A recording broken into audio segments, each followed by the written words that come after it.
Mr. Walker, anything you want to add? Yes, I actually do. I actually do. It's two lessons that I raised my kids who I've been around. Me and her been in the beginning off and on, but for the last few years we've been really solid. I've been on. Yes, I got priors, and they the one who kept me out of trouble. My kids, they kept me out of trouble. So, and to hear my son on that camera getting tapped by these little puppies about 6 to 8 months old, I'm up there doing everything I can because I was working in Duluth. I took on another extra shift in Duluth, Georgia. I was on the camera trying to definitely get these dogs off on. We have a grown dog named Princess. I was like, Jerry, get in, open the door, because Princess, she very protective of the kids, very. So I asked him to get to the door to open the door, let Princess out so she could defend you. She finally did that. After some time, he finally did that. Well, I was trying to explain to the case defense worker, if we have blink, it only stayed. We actually had the recording, but it only stayed for so long.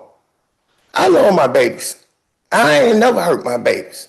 They each and every last one on tell with no coerce, no nothing. They'll sit them down. They'll tell you.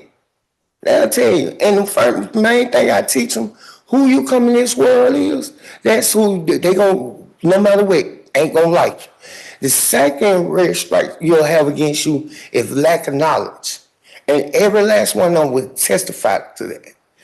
You know, I know these some serious charges I would never play with. I know these serious charges. But at the same time, y'all, I don't beat my children with stench cord. I wasn't raised like that. My mom, one thing she told me, a man's voice would do more justice than anything. And that's what I live by. If she could wake them up in the morning, they'll be rolling over like this. I say, get up. They'll get on up. You know, what happens if they don't get on up when you say that? First, I'm not, I'm human. I'm going first. I don't want my kid to be part of the society, what's going on. I want them to be fine young men and ladies. That's why I took my lesson of being in the system and talk and giving. That's why I made sure he came.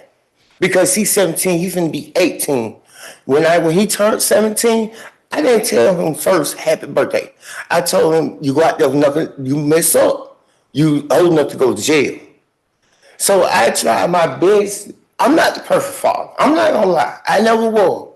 But I do try to follow by the guidelines.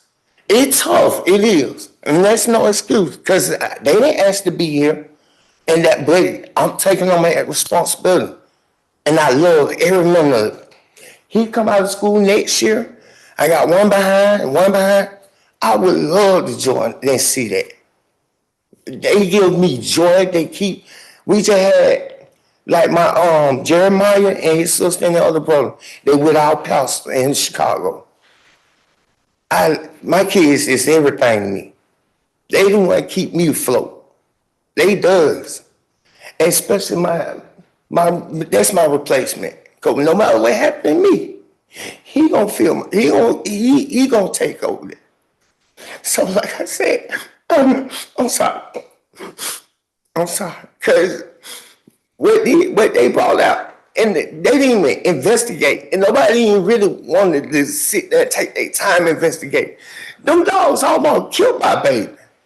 Them dogs almost killed my baby. They didn't even attack my wife and the rest of them. We got the same marks. We have the same marks.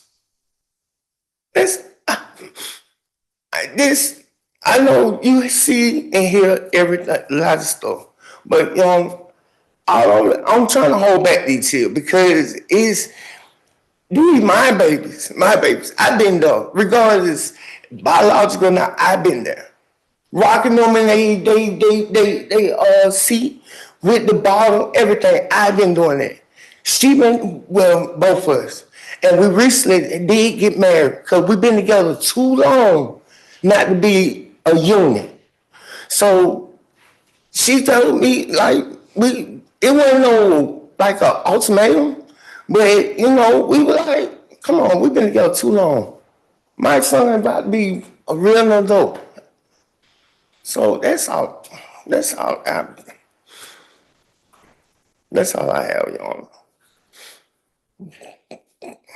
How many times did you let the puppies attack your kids before you decided to get the puppies out of the house? They attacked us first. How many times did you let them attack you before you took them out of the house so they wouldn't attack your kids? Okay, they was in the house. The puppy was in the house because, like she said, they were sick. So they started feeling better. So that's why we actually had them in the house because they had problem. So we were trying to keep them alive. So we did try to reach out to Fulton County Animal Control. We tried to have them, but they tell us they couldn't do that. They couldn't come get them. And I'm like, why? We offering you to get the puppies. They didn't never want to come out there and get them. So we kept the puppies. One day we came home. She walked in front of me. When she walked in front of me to put the key in, and when we pushed the door, it swung open. It somehow alerted the dogs, and the dogs just went crazy. So we had to fight them then. So after that, I said, no, they got to go outside. So we actually went to Walmart and bought some kennels and had them outside. When they was outside, we had a big look like a, kennel, like a big old kennel. So we took them outside and we had them outside. What happened with Jerry was, Anthony was at home at that time. So when they was in the house, somehow they got in the house with Jerry and Ant-Man. And it went berserk there.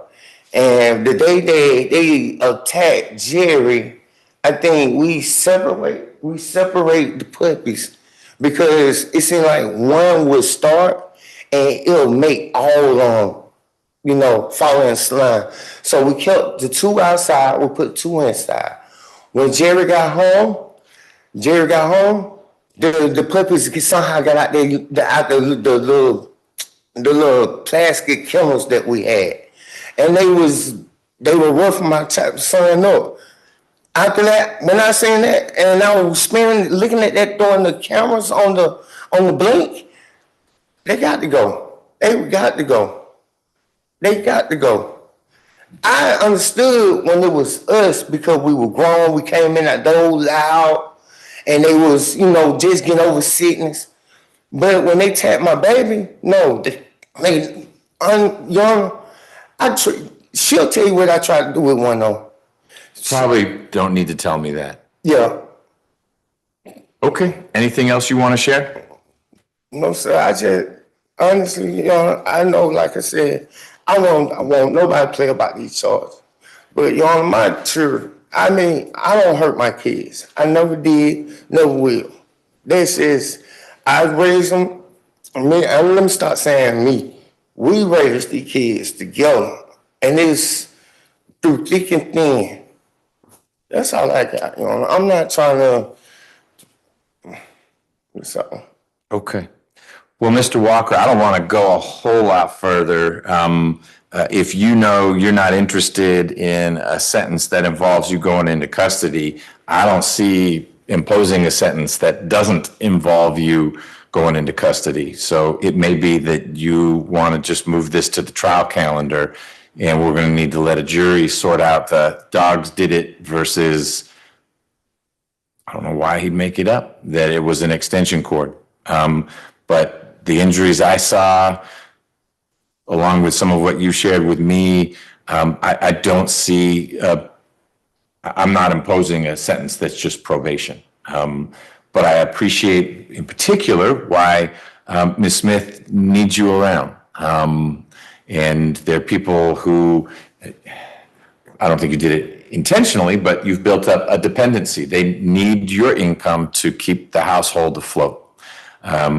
So it may be that you're not interested in pleading to something that results in you going to prison for a while.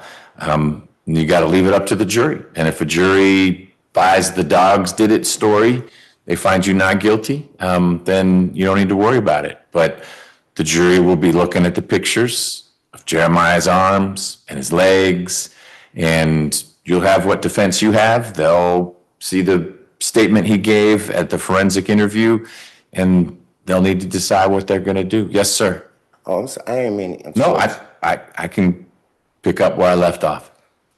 But on the pictures that we saw sent to our lawyer, like it actually shows where the doctors were like, they were saying that they couldn't, like, they were like, it's not, the remarks that they made, it don't support the extension cord and stuff like that. That's all I got. Okay, and you may be right, and that's the kind of thing that Ms. Rios will be sharing with Ms. Williams, and it may be that between now and trial, the state comes back with a different recommendation. But based on what I've seen and heard, I'm not going to be imposing a sentence that is just probation. But I also understand why you would say no thank you to a sentence that involves you going into custody for a whole bunch of reasons. The number one being your family. But even if you didn't have a family, who wants to go into custody? So it was an offered plea, and I'm assuming you don't want to go forward with me forecasting that if I impose a sentence, it's going to involve you going to prison.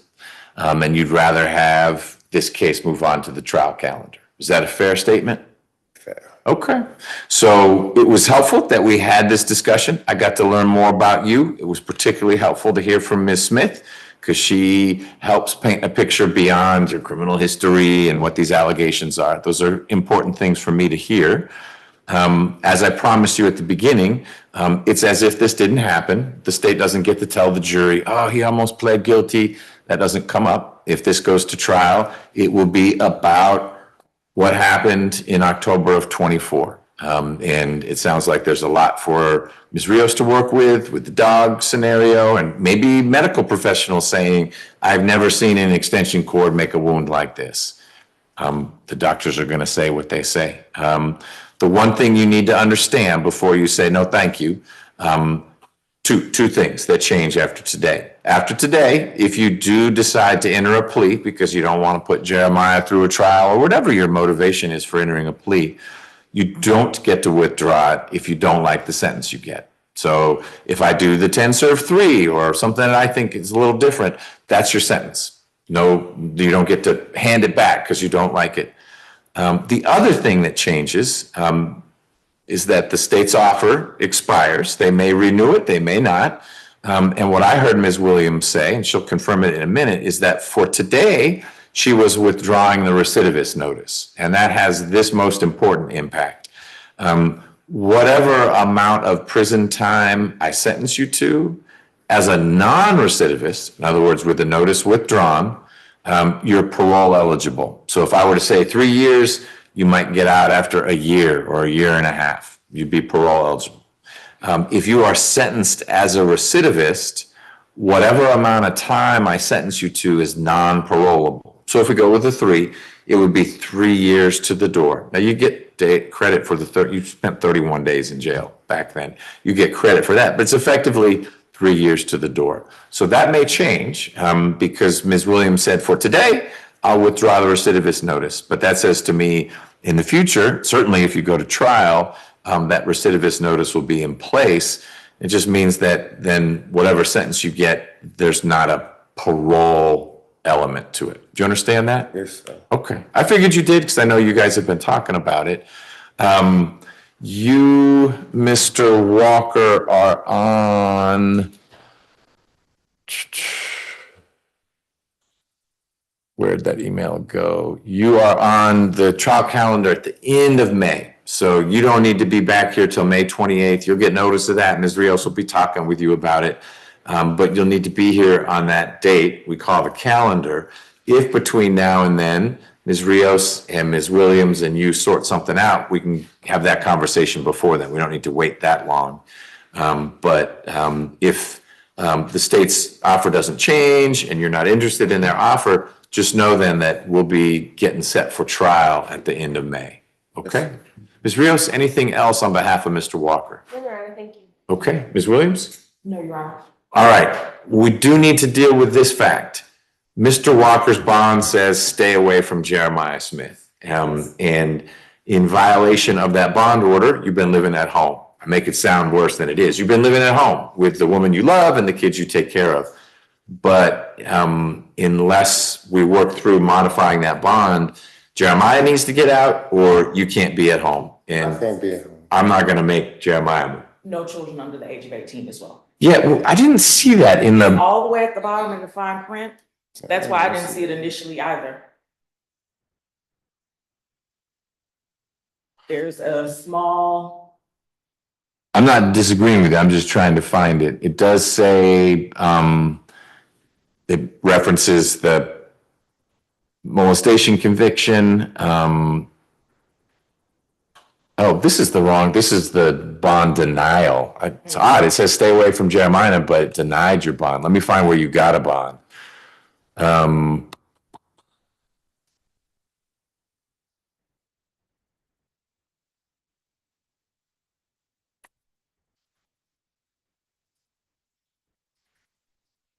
Okay, here's your bond. Different judge, Judge Brooks. And yes, it is not in small print. It's the same size as everything else. No contact with any child under the age of 18. And are you wearing an ankle monitor? Yes, sir. Oh, okay. Is the county paying for that? You're paying for the ankle monitor? No, not the bond. Not the bond, but there's a monthly fee for the ankle monitor. I get there at the county. So You're not having to pay for the ankle monitor. no, sir. Okay. Okay, way up at the top. We're paying for the ankle monitor. You had to pay for the bond. You've taken care of the bond. But Judge Brooks said in November of 24 that you could not have contact with any child under the age of 18, which is all of your children except your daughter. So we either need to have that amended or you need to, between now and the start of trial, not stay at home. I got another address on.